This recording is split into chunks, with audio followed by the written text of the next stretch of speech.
warahmatullahi wabarakatuh. Semangat pagi, semangat petani.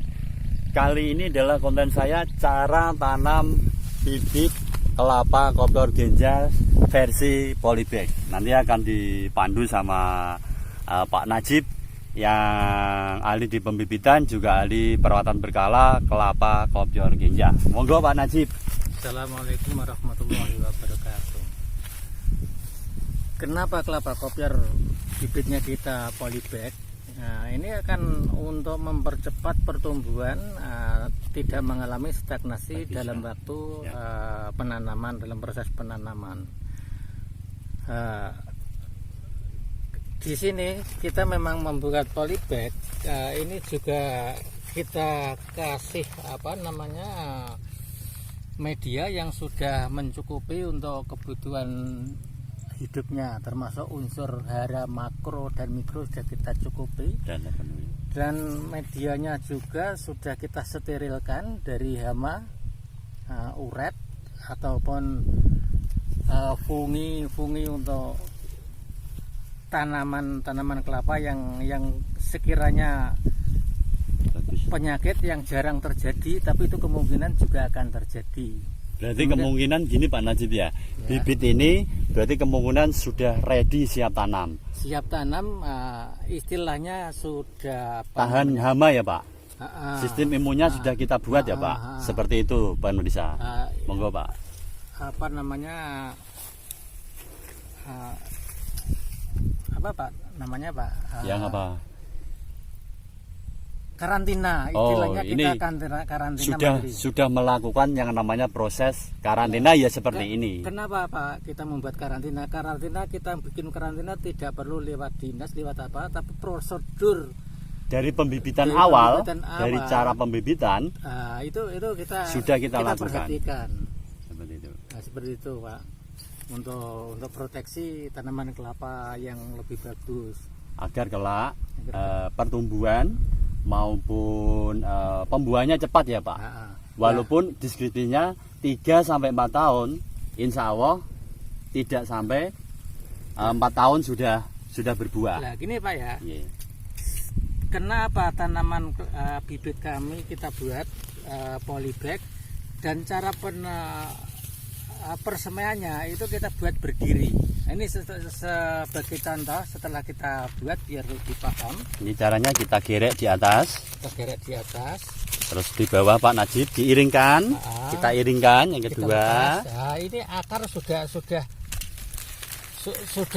siap untuk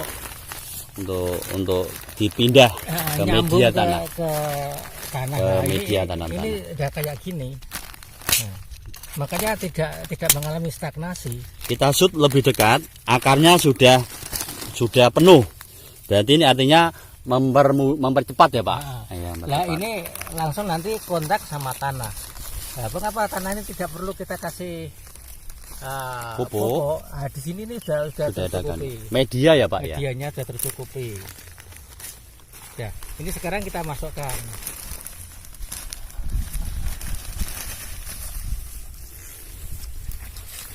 Kenapa kini kita buat berdiri? Nah, pembibitannya kita buat berdiri.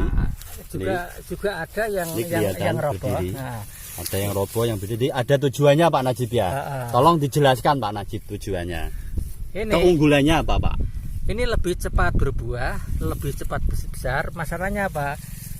Dalam sabut ini kandungan kaliumnya itu lebih tinggi. Kalau nggak percaya tentang kalium yang ada dalam sabut tinggi, coba dibuka di Google untuk kita googling ya Pak kalau nggak percaya. Google atau referensi yang lain. Jadi akar keluar itu pertama itu langsung menyentuh ke sabut yang kandungannya kalium tinggi. Jadi suplainya ada ya Pak. Jadi halo dan langsung ya saya dalam proses dan ya